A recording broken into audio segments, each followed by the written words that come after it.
Bonjour à tous et bienvenue dans cette vidéo sur ma chaîne YouTube ProElec68. Et aujourd'hui nous allons parler plutôt de LED ou plutôt d'éclairage dans les vidéos. Donc déjà avant de commencer la vidéo, donc je vais vous parler de trois choses que j'ai fait sur ma chaîne YouTube.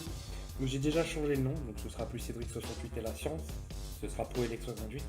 Je comprends plus vraiment, j'avais appelé ça comme ça en espérant faire un peu plus de science, mais vraiment j'ai pas trop les financements pour, quand je parle de financement, j'ai pas beaucoup de financement, j'ai beaucoup d'électronique, je m'y connais plus en électronique qu'en physique. Du coup la science, ce sera du va-vite, ce sera du vite. Du coup, ce qu'on va faire sur cette chaîne, tout simplement, c'est qu'on va plus faire d'électronique. On fera d'autres projets de vidéo un peu plus sophistiqués, genre sur les nouveautés. Du coup, donc aujourd'hui, on va parler de l'éclairage dans les vidéos, donc c'est très important. Et d'un panneau LED un éclairage vidéo que nous allons nous fabriquer moi-même. Du coup, voilà, donc ne croyez pas que c'est tout simple, parce que regardez, j'utilise de l'éclairage assez puissant dans mes vidéos.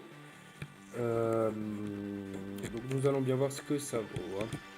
Voilà. Du coup, pour cette vidéo, il vous fera une plaque, peu importe, en bois, en époxy, peu importe. Il vous faudra, je vais vous la prendre, une alimentation de LED, semblable à celle-ci. Donc là, on a un petit domino qui arrive en 220, elle arrive ici. Et elle ressort, en plus c'est en moins 12 volts, 100 watts je crois. Ouais, voilà, c'est 100 watts max. Il vous faudra cette alimentation-là, merde. Il vous faudra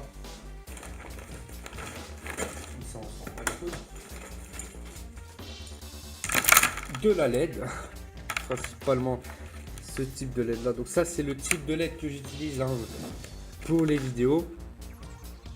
Donc pour l'éclairage qui est là-bas au fond, là-bas, que vous ne pouvez pas voir, c'est ce type de LED que nous allons utiliser.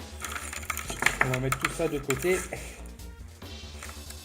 et préparer notre plaque en époxy. Donc ma plaque en époxy dispose d'autocollant 3M, donc de l'interface pour coller.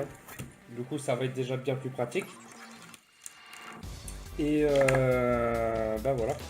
Du coup déjà ce que nous allons faire dans un premier temps, c'est coller déjà toutes les LED une par une comme ça, tac.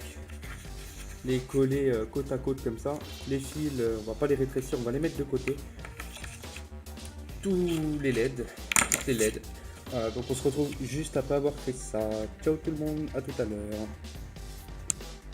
Les amis, on se retrouve du coup pour cette suite, et du coup je vais vous dire que toutes les LED ont été collées. Donc il vous reste à les souder. Donc là je vais vous prendre juste un exemple pour ceci. Du coup il vous reste plus. Théoriquement, si toutes les LED que vous avez achetées étaient par ruban, bon moi je les ai reçus un peu découpés. Du coup elles étaient par 2, par 4, par 5, par 2, par 3. Du coup j'ai dû faire plusieurs reliures. Par exemple là vous voyez que là c'est pas relié, donc je vais devoir le relier. Vous voyez, ces deux là vont être reliés ensemble. Les deux, celui-là là et celui du fond là, je sais pas si vous voyez. Vous allez pas voir. Vont être aussi reliés ensemble. Du coup voilà. Du coup je vais vous montrer comment souder. Donc déjà, ce que vous faites souder, c'est que vous allez nettoyer votre panne. Nettoyer correctement la panne. Donc moi j'utilise du papier pour nettoyer la panne, mais si on prend, c'est pas une petite éponge. Voilà,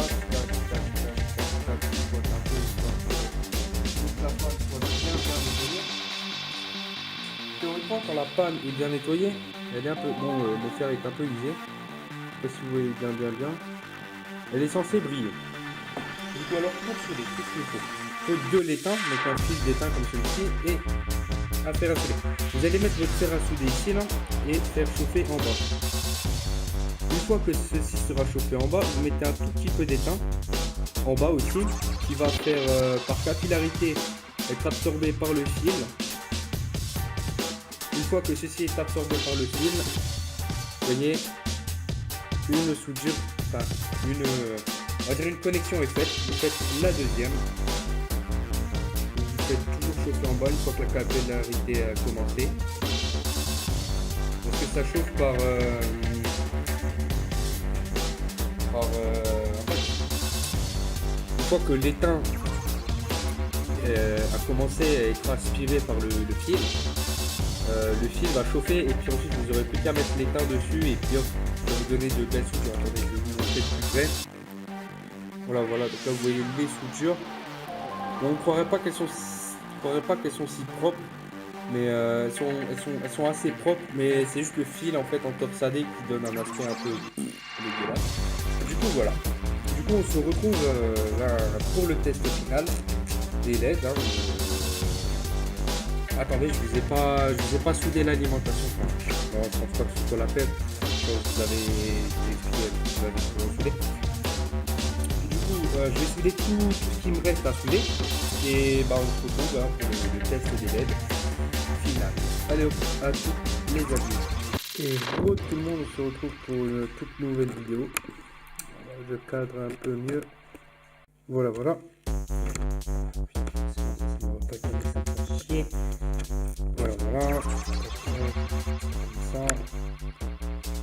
Voilà, ça vous a. Du coup, voici les 20 LED. On les a collés. Bon, on s'en bat les couilles que ce soit propre ou pas propre. Le principal, c'est que ça marche. L'alimentation se trouve juste en dessous. Toi, tu niques ta merde. L'alimentation se trouve juste derrière.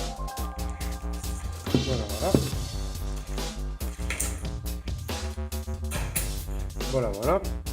Du coup, nous allons brancher la prise et vous allez voir ce que ça fait. Tada! Super flash LED, mon gars. Wow, ça nique les yeux. Je peux même pas le regarder en face. Du coup, voilà mon super panneau LED en fonctionnement. Du coup, voilà pour cette vidéo qui va déjà se terminer. Regardez ce que ça fait carrément. Et les LED sont assez puissantes quand même.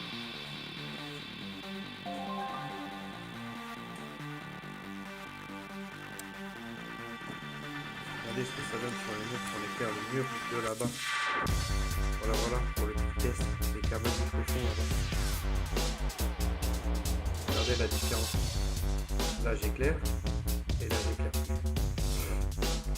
Voilà. Donc cette vidéo s'achève. Une autre sera mise en ligne, je pense, quelques minutes après celle-ci, sur le test de mon subwoofer 2.1 basse réflexe. Voilà. Donc, je vous en dirai pas plus, à vous de le découvrir dans la prochaine vidéo. Je vous dis à plus et à la prochaine pour une toute nouvelle vidéo. J'ai mal aux yeux. Du coup voilà, donc ce qui en était des LED. Donc, tout fonctionne comme je le pensais, il n'y a pas de défaut, il n'y a rien du tout. Tout est nickel pro, fonctionne. Donc c'est des LED 12 volts qui consomment, je sais pas, il me semblait qu'il m'avait dit 250 mAh, 3 watts. Donc c'est pas de la haute consommation quand même, on va dire ça comme ça, c'est pas non plus du LED de haute consommation. Voilà. Donc si cette vidéo t'a plu, tu peux t'abonner, tu peux liker, tu peux la partager. Et ça m'a fait beaucoup plaisir parce que je vois sur mes analytiques YouTube que tout est en haut. Voilà. C'est ce que j'avais à dire. Bon, sur ce, à la prochaine pour une prochaine vidéo.